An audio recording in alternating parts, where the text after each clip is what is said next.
Good afternoon students. हम lesson पढ़ रहे हैं चिट्ठियों की अनोखी दुनिया। देखिए उसमें हमने जो कल पढ़ा था उससे आगे करके। तो इसीलिए म्यूजियम को हिंदी में क्या कहा जाता है? संग्रहालय, यानी जहाँ पर वस्तुओं का संग्रह करके रखा जाता है। तो लेखक क्या कहते हैं कि दुनिया में तमाम यानी बहुत सारे जो भी संग्रहालय हैं या जितने भी म्यूजियम्स हैं वहाँ पर आपको क्या देखने को मिलेगा? जानी मानी हस्तियों के द्वारा लिखे गए पत्रों का यानी चिट्ठियों का अनूठा यानी अनोखा संकलन यानी एकत्रित रूप देखने को मिलेगा।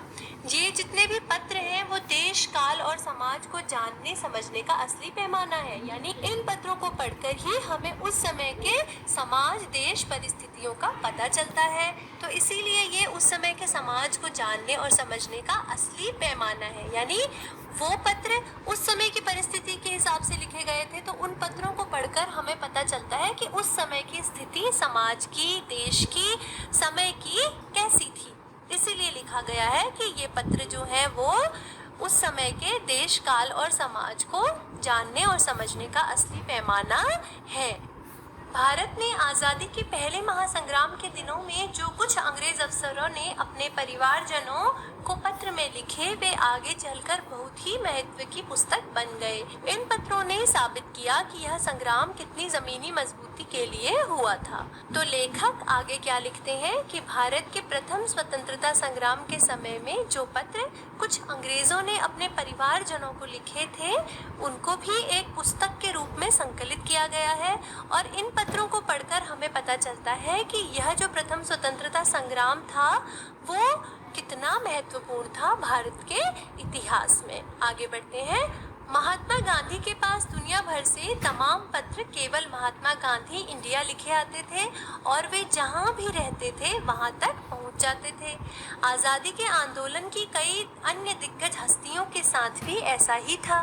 गांधी जी के पास देश दुनिया की सबसे बड़ी संख्या में पत्र पहुंचते थे, पर पत्रों का जवाब देने के मामले में उनका कोई जोड़ नहीं था। तो लेखक क्या लिखते हैं कि महात्मा गांधी को लोग दुनिया भर से चिट्ठियां लिखते थे और उन चिट्ठियों में सिर्फ क्या लिखा रहता था? महात्मा गांधी इंडिया, सिर्फ इतना ही पता होता था और वह पत्र गांधी जी के पास पहुंच जाते थे, चाहे गांधी जी कहीं भी हों।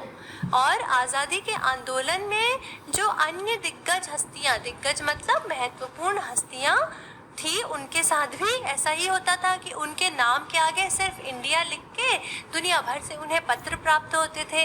गांधी जी के पास भी देश और दुनिया से यानी सारे संसार से बहुत सारी संख्या में पत्र पहुंचते थे, पर गांधी जी जो थे पत्रों के जवाब देने के मामले में बहुत अधिक कुशल थे। इसीलिए यहाँ पर लिखा है कि पत्रों का जवाब देने के मामले में उनका कोई जोड़ नहीं था, यानी उनके जैसा और कोई नहीं था जो कि इतनी सटीकता के साथ या इतनी अच्छी तरीके से पत्रों का जवाब दे सके। कहा जाता है कि जैसे ही उन्हें पत्र मिलता था उसी समय वे उसका जवाब लिख देते थे। अपने हाथों से ही ज्यादातर पत्रों का जवाब देते थे। जब लिखते लिखते उनका दाहिना हाथ दर्द करने लगता था तो वे बाएं हाथ से लिखने में जुट जाते थे। इसीलिए कहा गया है कि पत्रों का जवाब देने में उनका कोई जोड़ नहीं था, यानी वे क्या करते थे? दूसरे की भावनाओं को बहुत अधिक सम्मान देते थे। यदि कोई उन्हें पत्र लिखता था तो जाहिर सी बात है कि वो आशा भी करेगा कि गांधी जी की तरफ से उनके पत्र का कोई जवाब आए। तो गांधी जी क्या करते थे कि उनको जितने भी पत्र आते थे वो हर पत्र का जवाब अवश्य देते थे। जैसे ही उन्हें पत्र मिलता था वे वैसे ही उसका जवाब देते थे। सारे पत्र वे अपने हाथों से लिखते थे और जब दाएं हाथ से लिखते लिखते वे थक जाते थे तो वे बाएं हाथ से पत्र का जवाब लिख देते थे। महात्मा गांधी ही नहीं, आंदोलन के तमाम नायकों के पत्र गांव-गांव में मिल जाते हैं। पत्र भेजने वाले लोग उन पत्रों को किसी प्रशस्ति पत्र से कम नहीं मानते हैं और कई लोगों ने तो उन पत्रों को फ्रेम कराकर रख लिया है। यह है पत्रों का जादू। यही नहीं, पत्रों के आधार पर ही कई भाषाओं में जाने कितनी किताबें लिखी जा चुकी हैं। तो आगे लेखक ने क्या लिखा है कि केवल महात्मा गांधी ही नहीं, उनकी तरह स्वतंत्रता संग्राम में भाग लेने वाले जो अन्य बड़े बड़े नायक थे, यानी जो अन्य महान हस्तियां थी, उनके द्वारा लिखे गए पत्र भी गांव-गांव में मिल जाते हैं। और जिन लोगों ने उन्हें पत्र लिखे और जिनके पास उन पत्रों का उत्तर आया है, वह पत्र उन लोगों के लिए किसी प्रशस्ति पत्र यानी सर्टिफिकेट, यानी जो सम्मान करने के लिए किसी को दिया जाता है पत्र, तो वो जो महानायकों के द्वारा लिखे गए पत्र हैं, वो उन लोगों के लिए किसी प्रशस्ति पत्र से यानी किसी सर्टिफिकेट से कम नहीं है। और इसीलिए कई लोगों ने क्या करा है, उन पत्रों को फ्रेम कराकर रख लिया है। ये है पत्रों का जादू, यानी ये है पत्रों का महत्व। आप और यही नहीं, पत्रों के आधार पर ही कई भाषाओं में न जाने कितनी भी किताबें लिखी जा चुकी हैं। अब देखिए, इस पंक्ति को हम एक उदाहरण के साथ समझते हैं। जैसे एक पुस्तक है पिता के पत्र पुत्री के नाम। तो ये जो पुस्तक है, इसमें 30 पत्रों का संकलन है और ये पत्र पंडित जवाहरलाल नेहरू जी ने अपनी बेटी इंदिरा गांधी को लिखे थे। असलियत में उन्होंने ये पत्र कैसे लिखे हैं? अंग्रेजी में लिखे हैं। तो अंग्रेजी में ये पत्र एक किताब के रूप में संकलित है। और फिर क्या हुआ, मुंशी प्रेमचंद ने इन पत्रों का हिंदी में अनुवाद किया और हिंदी में उस किताब का नाम क्या हो गया, पिता के पत्र पुत्री के नाम। तो इसी तरह महान हस्तियों के द्वारा लिखे गए जो पत्र हैं, उनको आधार बनाकर या उनको अलग अलग भाषाओं में अनुवादित करके न जाने कितनी किताबें लिखी जा चुकी हैं। आगे, वास्तव में पत्र किसी दस्तावेज से कम नहीं है। पंत के 200 पत्र बच्चन के नाम और निराला के पत्र हमको लिखो है कहा, तथा पत्रों के आईने में दयानंद सरस्वती समेत कई पुस्तकें आपको मिल जाएंगी।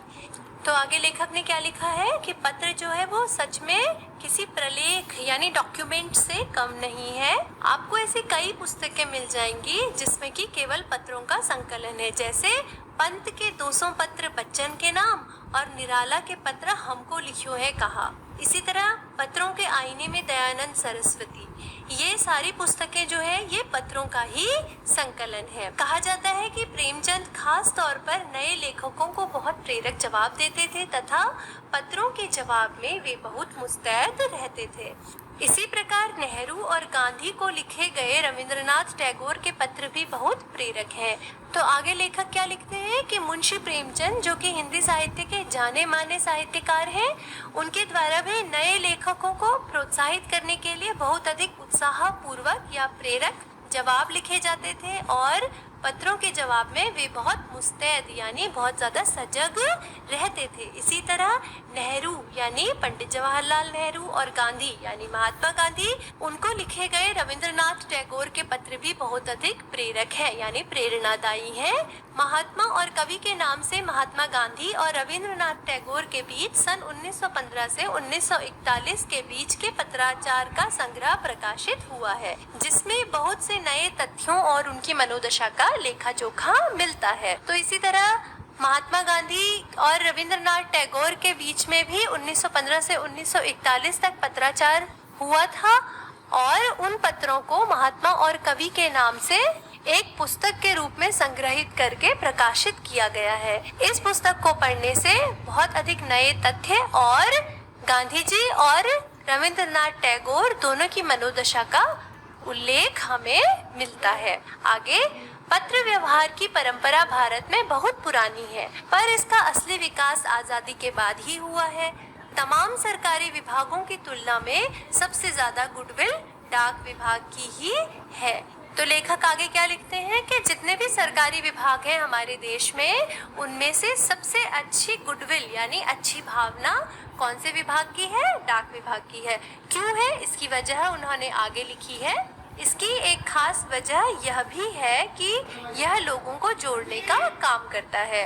तो सबसे अच्छी भावना क्यों है डाक विभाग की? क्योंकि वह लोगों को जोड़ने का काम करता है। किसके द्वारा? पत्रों के द्वारा। आगे, घर घर तक इसकी पहुंच है। संचार के तमाम उन्नत साधनों के बाद भी चिट्ठी पत्री की हैसियत बरकरार है। शहरी इलाकों में आलीशान हवेलियां हों या फिर झोपड़पट्टियों में रह रहे लोग, दुर्गम जंगलों से घिरे गांव हों या फिर बर्फबारी के बीच जी रहे पहाड़ों के लोग, समुद्र तट पर रह रहे मछुआरे हों या फिर रेगिस्तान की ढांडियों में रह रहे लोग, आज भी खतों का ही सबसे अधिक बेसब्री से इंतजार होता है। तो लेखक आगे क्या कहते हैं कि डाक विभाग जो है वह एक तो लोगों को जोड़ने का काम करता है और दूसरा हर घर तक डाक विभाग की पहुंच है, क्योंकि संचार के भले ही बहुत से ऐसे उन्नत साधन हैं जो कि विकसित हो चुके हैं, लेकिन उसके बाद भी चिट्ठी पत्री की हैसियत आज भी बरकरार है, यानी कायम है।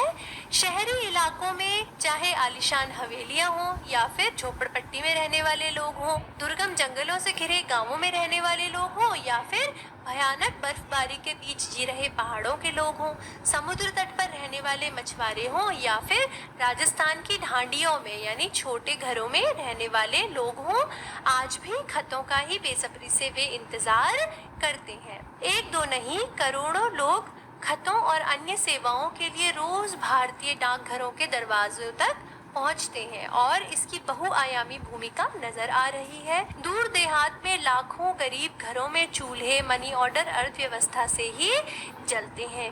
गांवों या गरीब बस्तियों में चिट्ठी या मनी ऑर्डर लेकर पहुंचने वाला डाकिया देवदूत के रूप में देखा जाता है। तो लेखक आगे क्या लिखते हैं कि बहुत सारे ऐसे लोग हैं, यानी करोड़ों की संख्या में ऐसे लोग हैं जो कि खत और अन्य जरूरी सुविधाओं के लिए किस पर निर्भर है? भारतीय डाकघरों पर निर्भर है। और इसीलिए हम भारतीय डाक सेवा की बहुआयामी भूमिका को नजरअंदाज नहीं कर सकते। यानी भारतीय डाक सेवा जो है वो सिर्फ चिट्ठियां पहुंचाने का ही काम नहीं कर रही है, इसके अलावा भी बहुत सी ऐसी बुनियादी सुविधाएं हैं जो कि हमें भारतीय डाक सेवा ही उपलब्ध करा रही है। दूर देहातों में यानी दूर गांवों में लाखों गरीब घरों में, लाखों गरीबों के घरों में क्या हो रहा है? चूल्हे यानी जो उनके भोजन पानी की व्यवस्था है वो किसके द्वारा हो रही है? मनी ऑर्डर अर्थव्यवस्था से हो रही है। यानी जब उनके जो प्रियजन है वो उन्हें दूर से मनी ऑर्डर भेजते हैं गाँवों में, तब वो पोस्ट ऑफिस में जाकर या डाकघर में जाकर अपना पैसा वहाँ से प्राप्त करते हैं या वो मनी ऑर्डर वहाँ से प्राप्त करते हैं और उसके द्वारा उनके घरों में चूल्हा चलता है। तो ये नहीं है कि डाक विभाग सिर्फ चिट्ठियां पहुंचाने का और या चिट्ठियों का ही आदान प्रदान करता है, इस प्रकार के अन्य काम भी वह करता है।